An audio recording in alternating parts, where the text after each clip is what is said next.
Greetings, Earthlings, wisdom keepers, wisdom seekers. Welcome back to WizdomDropz, your source for daily drops of wisdom and savvy cat astrology.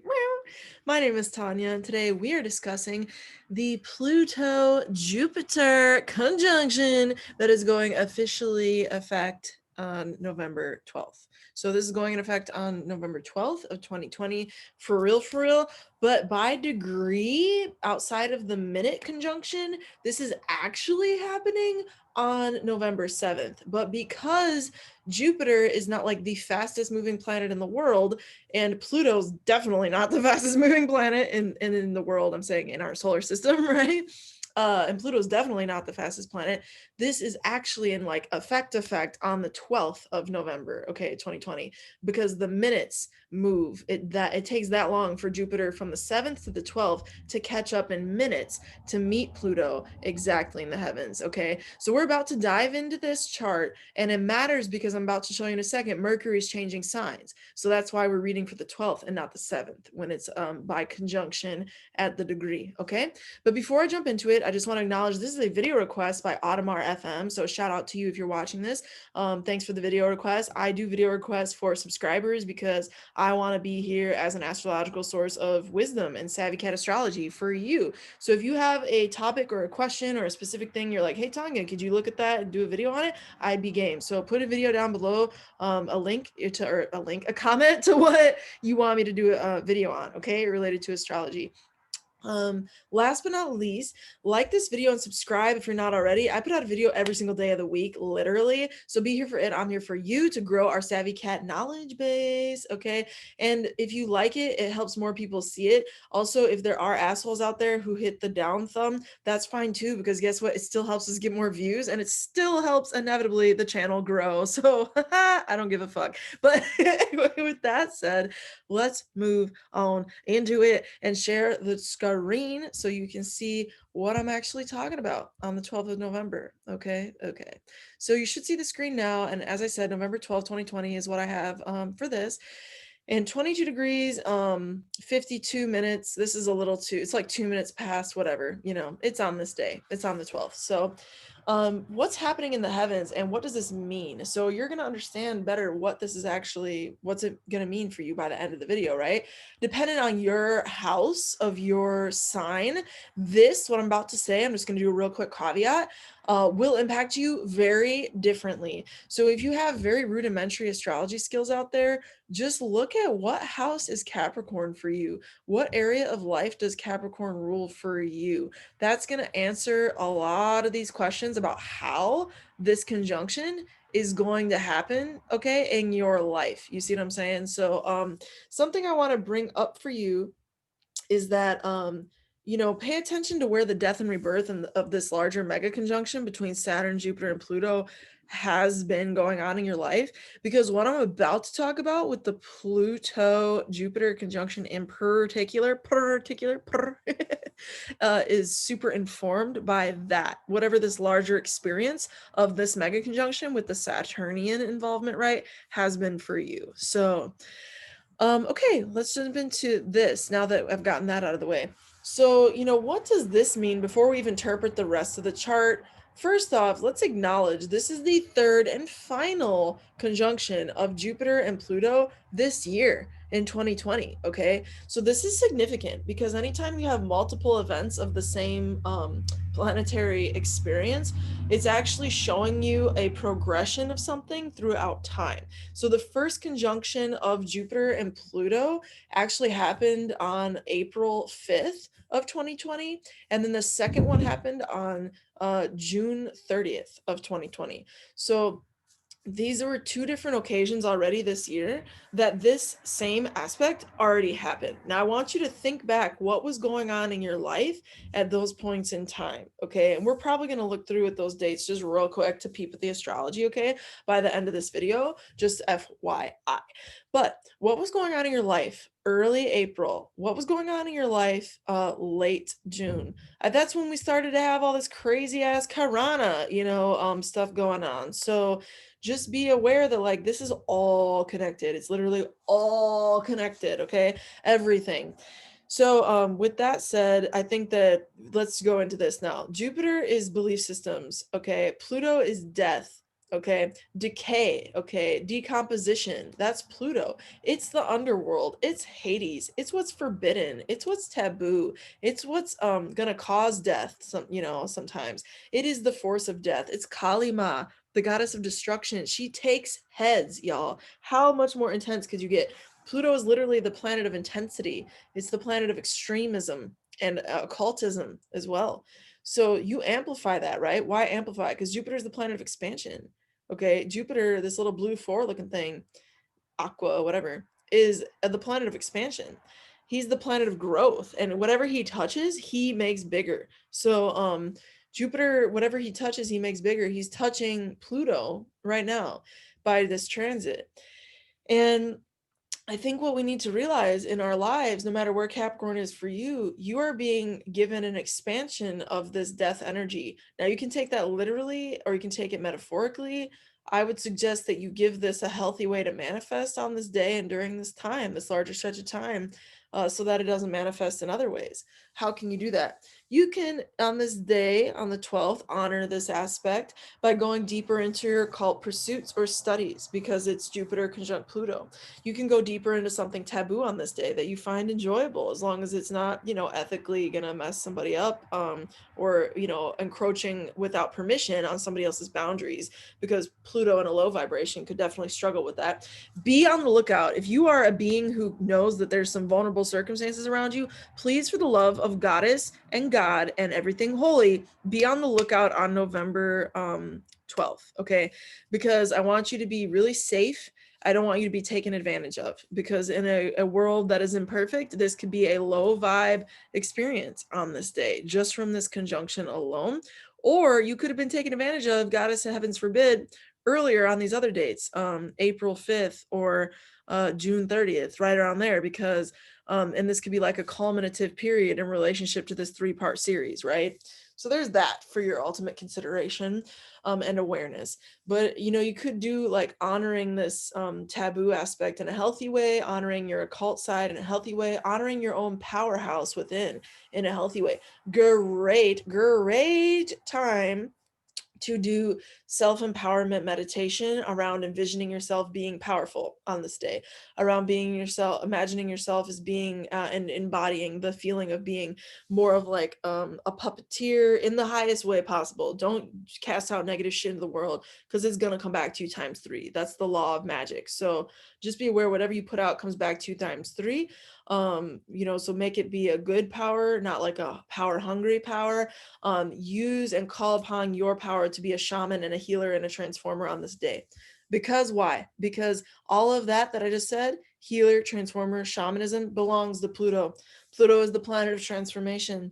If you need to go through a psychological rebirth on this day, a death and rebirth, if you need to metaphorically stab and kill part of your previous form of programming or consciousness, on this day, November 12th, is a great day to do it. Also, this is a culmination. This is from April 5th and June 30th. So this is a period where what spirit wants you to get rid of at this point. Woo, I got goosebumps on that one. You know where you need to go. In other words, you know what needs to die off and be reborn in your life. So for you, so just be aware that you're going to be healing something if you put in the intention to heal that something. Not to mention, what else is here at 22 degrees? And oh my God, is 55 freaking minutes at the time of this. And if not there, I'm sure it's right around there, earlier when this is exact at 52 minutes where Pluto is. Friggin' Pallas Athena. So Pallas is the goddess archetype of strategy, and she's like Pallas Athena is like Athena, the goddess Athena, who is very strategic and warrior energy, and basically there for the you know, strategy party, there for to get what she wants. And she's also this really like badass femme, like general figure. So like think Xena, you know, Xena is like more of the Martian driven woman, you know. Pallas Athena has a lot of, basically she's like, I view her as the feminine aspect of Mars, just out there in space doing her feminine masculine thing, if that makes sense. So you know, that's there. And I think that is an omen of spirit asking us all to get in tune with that energy, no matter if you're male, female, whatevs. I think you're being called to like get more in tune with that energy for yourself and for your life, because you know, she's there and she's being amplified by Jupiter. So Jupiter's not only expanding Pluto, but Jupiter is expanding Pallas Athena.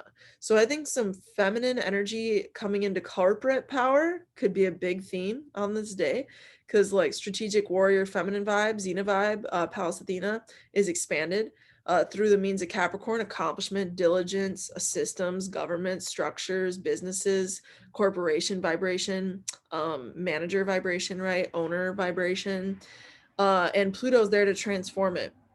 So Pluto's there to change and to bring the transformation that can only come through releasing something and allowing something new to grow. A seed, y'all. Pluto is like the deepest thing for a seed, because a seed, the seed is the deepest thing for Pluto.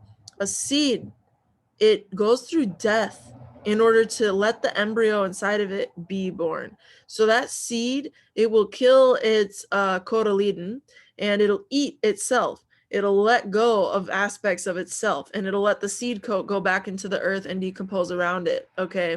And what happens is the embryo inside, the essence of that seed, this is so deep, inside will grow.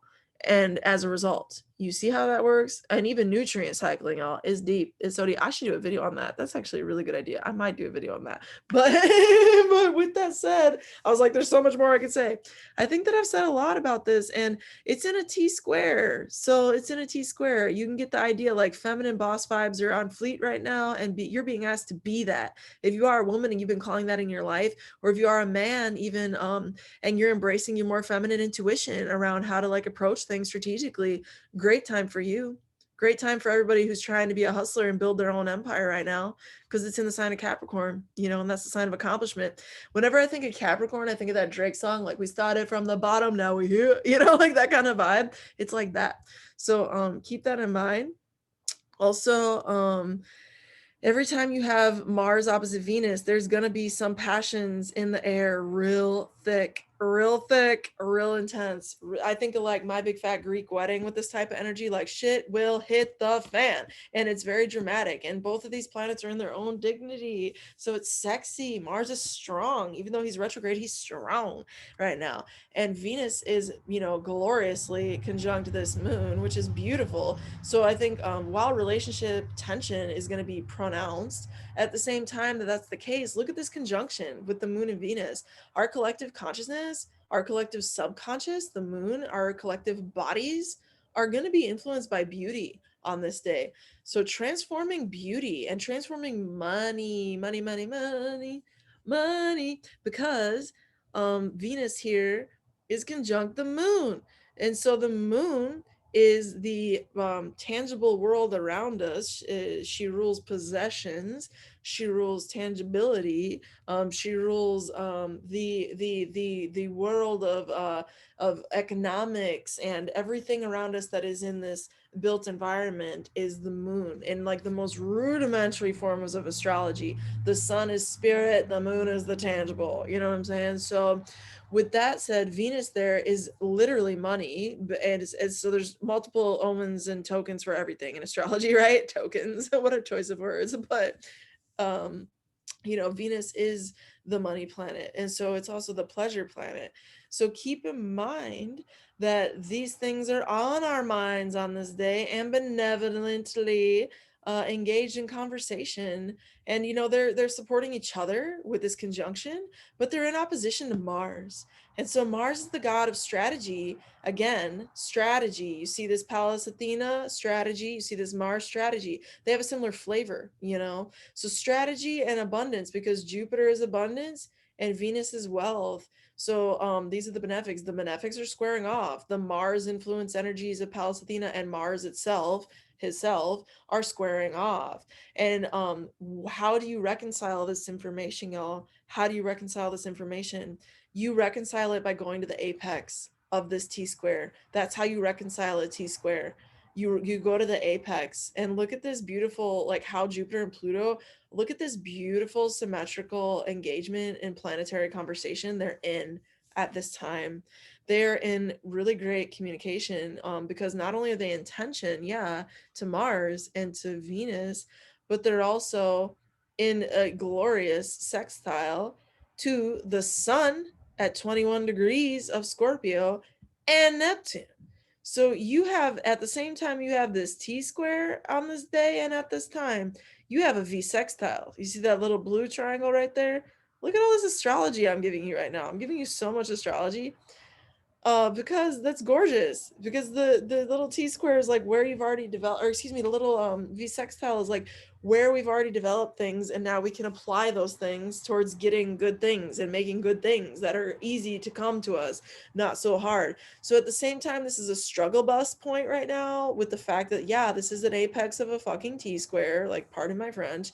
There's gonna be some intensity here because it's a T square. That's what T squares bring. I'm not sugarcoating that. They bring challenge, and they bring a need to reconcile two opposing elements. And how you reconcile it is, again, through the apex point. It's the referee point.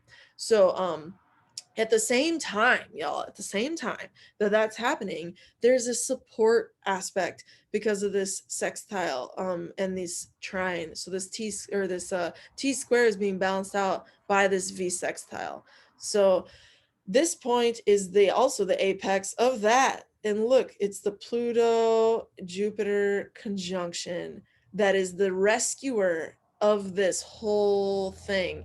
So while this looks scary on the surface, like, oh my God, Jupiter conjunct Pluto, it's also just good and auspicious, for lack of better words, because it's being so, look at all the support it's getting. It's being so supported by Neptune, which is in solid dignity in its own sign of Pisces, and by the sun, the divine consciousness. And the sun itself has no negative aspects on this day, in great dignity in Scorpio.